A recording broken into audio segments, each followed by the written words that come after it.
الرحیم بچوں، کل تک ہم نے اپنی کتاب کے پہلے باب کتاب العقائد میں سے جو اسلامی عقیدے ہیں، عقیدہ توحید، عقیدہ رسالت، عقیدہ قیامت، فرشتوں کے بارے میں عقیدہ اور آسمانی کتابوں کے بارے میں عقیدہ، یہ پڑھ لیے ہیں۔ آج ہم نے ارکان اسلام میں سے ایک اہم رکن اسلام کا سبق پڑھنا ہے، جسے عام طور پر زکوٰۃ کہا جاتا ہے۔ آپ کی کتاب میں جو حدیث ہے اس میں آپ کو ارکان اسلام کے سوال میں لکھایا اور پڑھایا تھا کہ زکوٰۃ تیسرا اہم ترین رکن اسلام ہے۔ پہلا رکن اسلام کلمہ شہادت ہے، کلمہ طیبہ، دوسرا رکن اسلام اقامت صلاۃ، اور تیسرا رکن اسلام جو ہے یہ زکوٰۃ ہے۔ زکوٰۃ کا لفظ جو ہے اس کے لغوی معنی ہیں پاک کرنا یا پاک ہونا۔ اسے زکوٰۃ اس لیے کہتے ہیں کہ جب ایک مسلمان اللہ کے حکم پر اپنے مال سے زکوٰۃ نکالتا ہے اور اسے مصرف پر خرچ کرتا ہے تو اس کے دو فائدے ہوتے ہیں۔ پہلا فائدہ یہ ہوتا ہے کہ انسان کے دل میں جو مال کی محبت ہوتی ہے، پیار ہوتا ہے، اپنے ہاتھ سے اللہ کے راستے میں مال دینے کی وجہ سے مال کی محبت کم ہو جاتی ہے، دل حب مال سے پاک ہو جاتا ہے۔ دوسرا، جو باقی مال بچ جاتا ہے زکوٰۃ ادا کرنے سے، اس باقی مال میں اللہ تعالیٰ برکت عطا فرماتے ہیں۔ بظاہر تو مال کم ہوتا ہے لیکن برکت کی وجہ سے اس مال میں بڑھوتری ہوتی ہے، اضافہ ہوتا ہے، تو یہ زکوٰۃ کے لغوی معنی ہیں۔ زکوٰۃ کا شرعی مفہوم یہ ہے کہ زکوٰۃ، جس طرح ہم نے نماز کا سبق پڑھا کہ نماز تو ہر عاقل بالغ مسلمان مرد اور عورت پر ایک دن میں 5 مرتبہ ادا کرنا فرض ہے، لیکن زکوٰۃ کے لیے ایک اہم شرط اور بھی ہے جو نماز میں نہیں ہے، اور وہ شرط ہے صاحب نصاب ہونا۔ ہم کہہ سکتے ہیں کہ زکوٰۃ ہر صاحب نصاب عاقل بالغ مرد آزاد عورت پر فرض ہے۔ اب سب سے پہلے ہم نے سمجھنا یہ ہے کہ نصاب کسے کہتے ہیں اور صاحب نصاب کون ہوتا ہے۔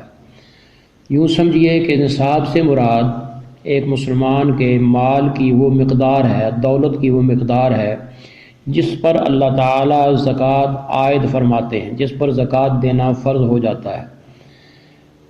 اب مال کو اگر آپ دیکھیں، جو مال و دولت ہے، مال و دولت کی اصل بنیاد سیم و زر ہے۔ سیم کہتے ہیں چاندی کو، زر کہتے ہیں سونے کو۔ سونا چاندی یہ اصل مال و دولت کی بنیاد ہے۔ دنیا کا جتنا بھی آپ کا نظام ہے، بینکنگ سسٹم، تمام بینک جو کرنسی جاری کرتے ہیں وہ سونے کی مالیت کی بنیاد پر جاری کرتے ہیں۔ اس لیے زکوٰۃ کے نصاب میں سب سے پہلے ہم نے دیکھنا ہے کہ نصاب کیا ہے۔ اگر کسی مسلمان کے پاس سونا، خواہ وہ زیور کی صورت میں ہے یا بغیر زیور کے ہے، ایسے ہے، اینٹیں رکھی ہوئی ہیں لوگوں نے سونے کی، تو سونا اگر کسی مسلمان کے پاس 7.5 تولے کم از کم 7.5 تولے سونا کسی بھی حالت کسی بھی صورت میں ایک مسلمان کے پاس موجود ہے، اور پورا سال وہ اس کے گھر میں اس کے پاس موجود رہا ہے، تو سال گزرنے کے بعد اس سونے کی جو مالیت اور قیمت ہے بازار میں، مارکیٹ میں، اس پر زکوٰۃ فرض ہوتی ہے۔ سونے کے علاوہ دوسری چیز جو مال کی بنیاد ہے وہ چاندی ہے۔ چاندی کا نصاب کم از کم 52.5 تولے ہے، یعنی اگر کسی مسلمان کے پاس کسی بھی صورت میں کسی بھی حالت میں، بعض لوگوں نے چاندی کے برتن رکھے ہوئے ہیں، اگر چاندی 52.5 تولے کم از کم موجود ہے اور یہ 52.5 تولے چاندی پورا سال مسلمانوں کی ملکیت میں ہے، تو اس مسلمان پر سال گزرنے کے بعد اس جو چاندی ہے اس کی مالیت اور قیمت پر زکوٰۃ دینا فرض ہے۔ سونے چاندی کے بعد دولت کی تیسری قسم ہمارے پاس جو ہوتی ہے وہ ہے نقدی۔ کسی بندے کے پاس نقد پیسے ہیں اس کے گھر میں اس نے جمع کر رکھے ہیں یا بینک میں جمع کرا کر بینک بیلنس بنایا ہوا ہے۔ اگر کسی مسلمان کے پاس اتنا پیسہ جو 7.5 تولے سونے کی قیمت کے برابر ہے، ایک پورا سال اس کے پاس رہا ہے اور اس میں کوئی کمی نہیں ہوئی، کم از کم اتنا پیسہ ضرور رہا ہے جو 7.5 تولے سونے کی بازار میں قیمت ہے، تو سال گزرنے کے بعد اس مالیت پر زکوٰۃ دینا فرض ہوگا۔ اس کے ساتھ ایک اور مال دولت کا حصہ جو ہمارے پاس ہے وہ ہے تجارت کا مال۔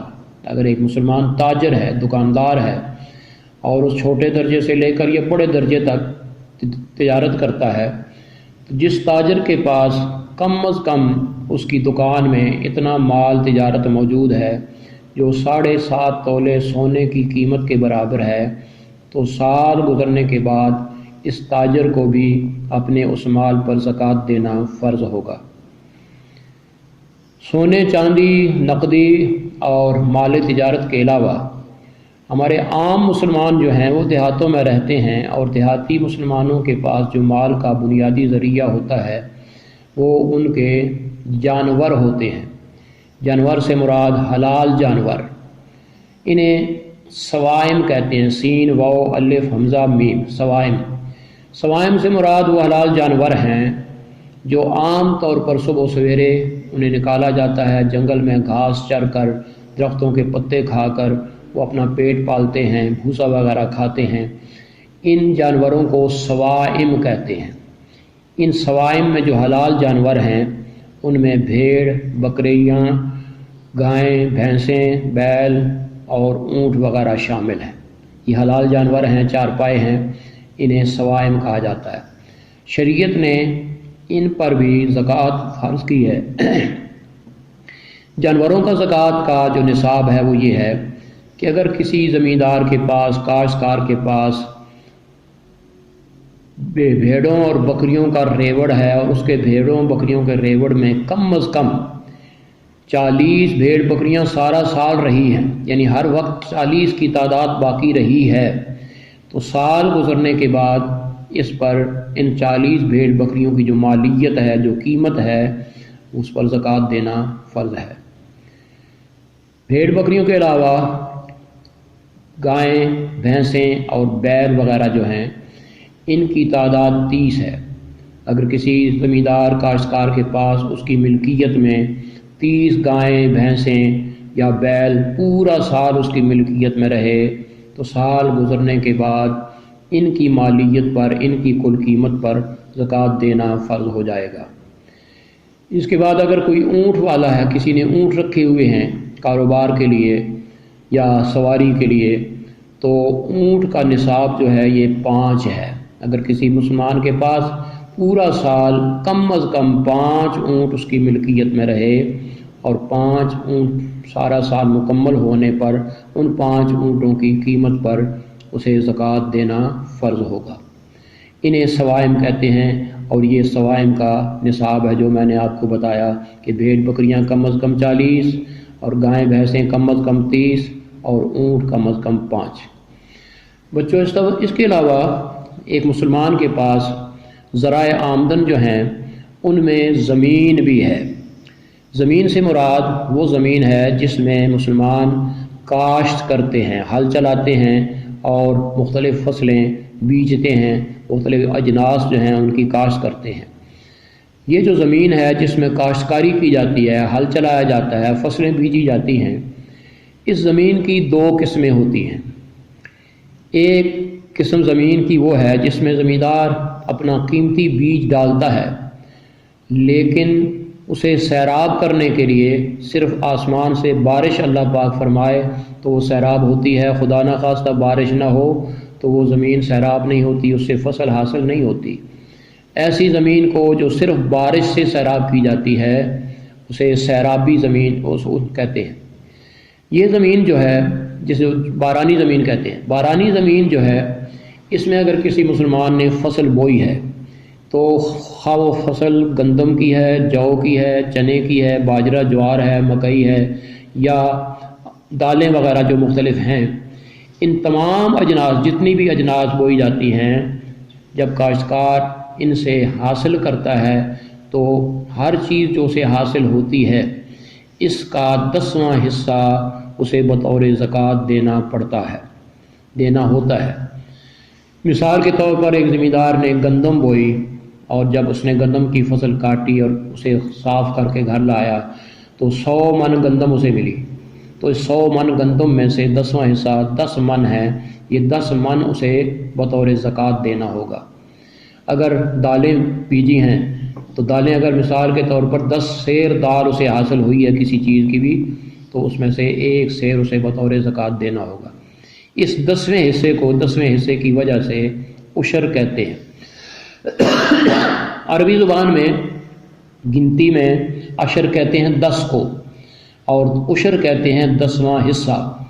تو زمین سے، بارانی زمین سے حاصل ہونے والی تمام اجلاس، تمام غلے، ان میں جو زکوٰۃ عائد ہوتی ہے وہ 10واں حصہ ہوتا ہے، اس لیے اسے عشر کہا جاتا ہے۔ زمین کی ایک قسم وہ ہے جس میں صرف بارش کا پانی نہیں بلکہ نہری پانی استعمال ہوتا ہے۔ بعض لوگوں نے اپنی زمینوں میں رہٹ بنائے ہوتے ہیں، کنویں کھودے ہوتے ہیں، اور وہ رہٹ سے پانی انہیں سیراب کرتا ہے۔ بعض لوگوں نے ٹیوب ویل لگائے ہوتے ہیں وغیرہ، کاریز کام کرتے ہیں۔ تو وہ زمین جسے مصنوعی طور پر بارش کے علاوہ پانی سے سیراب کیا جائے اسے سیرابی زمین کہتے ہیں۔ چونکہ اس سیراب کرنے میں کاشتکار کا خرچ ہوتا ہے، مثلا نہر والے ٹیکس لیتے ہیں، ٹیوب ویل پہ آپ کا بجلی کا خرچ ہوتا ہے، تو سیرابی زمین سے مسلمان کو جو فصل حاصل ہوگی اس فصل کا 20واں حصہ بطور عشر دینا ہوگا۔ نام اس کا بھی عشر ہے مگر یہ 10واں حصہ نہیں ہے بلکہ 20واں حصہ ہوگا۔ یہ بنیادی طور پر نصاب ہے۔ جس مسلمان کے پاس اس قسم کا مال موجود ہے تو اس پر زکوٰۃ دینا فرض ہے، اور ایسے مسلمان کو صاحب نصاب مسلمان کہا جاتا ہے۔ اب اگلا مسئلہ یہ ہے کہ ایک شخص نے زکوٰۃ ادا کرنی ہے، تو اس زکوٰۃ ادا کرنے کے لیے وہ یہ زکوٰۃ کس کو دے گا؟ تو زکوٰۃ دینے کے لیے اللہ پاک نے سورہ توبہ میں ایک آیت بیان فرمائی ہے جس میں زکوٰۃ کے 8 مصارف کا ذکر ہے، یعنی 8 قسم کے لوگ ہیں جنہیں زکوٰۃ دی جا سکتی ہے۔ اللہ پاک نے ان میں سب سے پہلی جو بات بیان فرمائی ہے للفقراء، آپ زکوٰۃ دے سکتے ہیں فقیر لوگوں کو۔ ہمارے ہاں عام طور پر فقیر اس کو کہا جاتا ہے جو بھیک مانگتے پھرتے ہیں، انہیں فقیر نہیں کہتے۔ فقیر سے مراد وہ مسلمان ہے جو فقر کی زندگی بسر کرتا ہے۔ فقر کی زندگی بسر کرنے سے مراد وہ غیور ہے، کسی کے سامنے دست سوال دراز نہیں کرتا، ہاتھ نہیں پھیلاتا، لیکن اس کے اور اس کے بال بچے کا جو اخراجات ہیں روزانہ کے وہ نان نفقہ پورا نہیں ہوتا، جسے آپ انگریزی میں ہینڈ ٹو ماؤتھ کہتے ہیں۔ ایسا شخص جو اس قسم کی زندگی، اسرت کی تنگ دستی کی زندگی گزار رہا ہے، اسے فقیر کہا جاتا ہے۔ تو زکوٰۃ کا مستحق ایسا فقیر ہے، یہ بات ذہن میں رکھیں۔ خدا نہ خواستہ ایسا فقیر ہمارے رشتہ داروں میں اگر ہے تو سب سے پہلے وہ حقدار ہیں، یا ایسا فقیر ہمارے ہمسایوں میں ہے تو ایسا فقیر ہمارے ہمسایوں میں وہ دوسروں سے زیادہ حقدار ہوتا ہے۔ فقراء کے بعد دوسرا جو مصرف ہے وہ ہے مسکین۔ مسکین اس مسلمان کو کہتے ہیں جو غریب تو ہے ہی لیکن اس کے پاس سہولت کی رہائش نہیں ہے، اپنا مکان نہیں ہے، اس لیے اسے روزانہ کبھی ادھر ادھر دربدر ہونا پڑتا ہے۔ تو ایسا شخص جو غربت کی وجہ سے مسکنت سے بھی محروم ہے، رہائش سے بھی محروم ہے، تو یہ مسکین کہلاتا ہے۔ تو یہ بھی زکوٰۃ کا مستحق ہے، زکوٰۃ کے پیسے سے اس کی مدد کرنی چاہیے۔ زکوٰۃ کا تیسرا مصرف عاملین ہے۔ جہاں اسلامی حکومت نافذ تھی تو وہاں زکوٰۃ کا جو نظام تھا اسے بیت المال کہتے تھے۔ جس طرح آپ کا یہ اسٹیٹ بینک آف پاکستان ہے، اسلامی حکومت کا جو اس قسم کا بینک ہوتا ہے اسے بیت المال کہتے ہیں۔ بیت المال کے جو ملازم ہیں ان کے ذمہ یہ فریضہ عائد ہوتا ہے کہ وہ پورے ملک سے زکوٰۃ وصول کریں، عشر وصول کریں اور لا کر بیت المال میں جمع کریں۔ چونکہ وہ سرکاری ملازم ہوتے ہیں، بیت المال کے ملازم ہوتے ہیں، لہذا اس زکوٰۃ کے رقم سے ان کو تنخواہ دی جا سکتی ہے، ان کی مدد کی جا سکتی ہے۔ قرآن میں انہیں عاملین کہا گیا ہے، تو زکوٰۃ کا ایک مصرف جو ہے یہ عاملین ہے۔ زکوٰۃ کا ایک مصرف جو قرآن مجید کی سورہ توبہ میں ہے وہ ہے مؤلفۃ القلوب۔ مؤلفۃ القلوب کا معنی ہے کسی کا دل پرچانا، کسی کا دل رکھنا، حوصلہ بڑھانا، اسے ہمت بنانا۔ اس سے مراد وہ نو مسلم ہے، ایک شخص نیا نیا اسلام میں داخل ہوا ہے۔ اب ظاہر ہے جب ایک شخص نے اپنا آبائی دین چھوڑا، اسلام میں داخل ہوا، وہ اپنے گھر سے، اپنی برادری سے، اپنے خاندان سے کٹ جاتا ہے، اور اگر وہ وہاں مالدار تھا بھی تو اس کا بائیکاٹ ہو جاتا ہے، لوگ اسے نفرت کی نظر سے دیکھنا شروع کر دیتے ہیں۔ اب وہ اسلامی برادری میں شامل ہوتا ہے تو اسلام تو ہمیں تعلیم دیتا ہے کہ انما المؤمنون اخوہ، سارے مومن آپس میں ایک دوسرے کے بھائی بھائی ہوتے ہیں۔ یہ جو ہمارے نو مسلم بھائی ہماری برادری میں شامل ہوتے ہیں انہیں مؤلفۃ القلوب کہا جاتا ہے، تو زکوٰۃ کے پیسے سے ان کی مدد کی جا سکتی ہے تاکہ ان کا دل بڑھ جائے، ان کا حوصلہ بڑھ جائے اور یہ مایوس نہ ہو۔ پھر زکوٰۃ کے مستحقین میں سے ایک غارم کا لفظ آیا ہے قرآن مجید میں، غارمین۔ غارمین سے مراد ایسا مقروض شخص ہے، کسی اپنی ذاتی ضرورت کے لیے ایک مسلمان نے قرض لیا ہے، لیکن اپنی روزمرہ آمدن سے اگر وہ اپنے گھر کے روزانہ کے اخراجات پورا کرتا ہے تو قرض ادا کرنے کے لیے کچھ نہیں بچتا، قرض ادا کرتا ہے تو گھر کے اخراجات کے لیے کچھ نہیں بچتا۔ ایسے آدمی کو غارم کہتے ہیں۔ اگر آپ کے علم میں ہے کہ ایسا بندہ شریف آدمی جو کسی کے سامنے اپنی غربت ظاہر نہیں کرتا لیکن مقروض ہے، اس مقروض کی زکوٰۃ کی مدد سے مدد کی جا سکتی ہے۔ ایک مصرف فی سبیل اللہ۔ فی سبیل اللہ کا لفظی معنی ہے اللہ کی راہ میں۔ اللہ کی راہ میں تین قسم کے لوگ شامل ہیں۔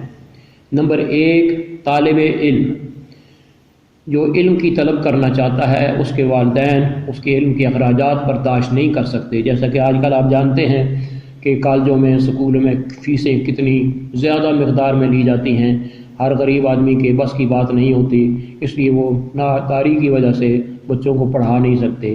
یا ہمارے دینی مدارس ہیں، دینی مدارس کا کوئی ذریعہ آمدن ہوتا ہی نہیں ہے، یہاں کوئی سرکاری طور پر بھی امداد نہیں کی جاتی۔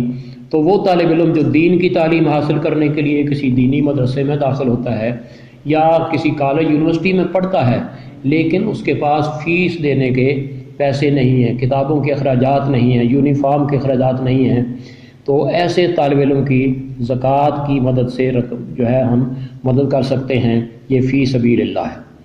فی سبیل اللہ میں دوسری مد ہے مبلغین۔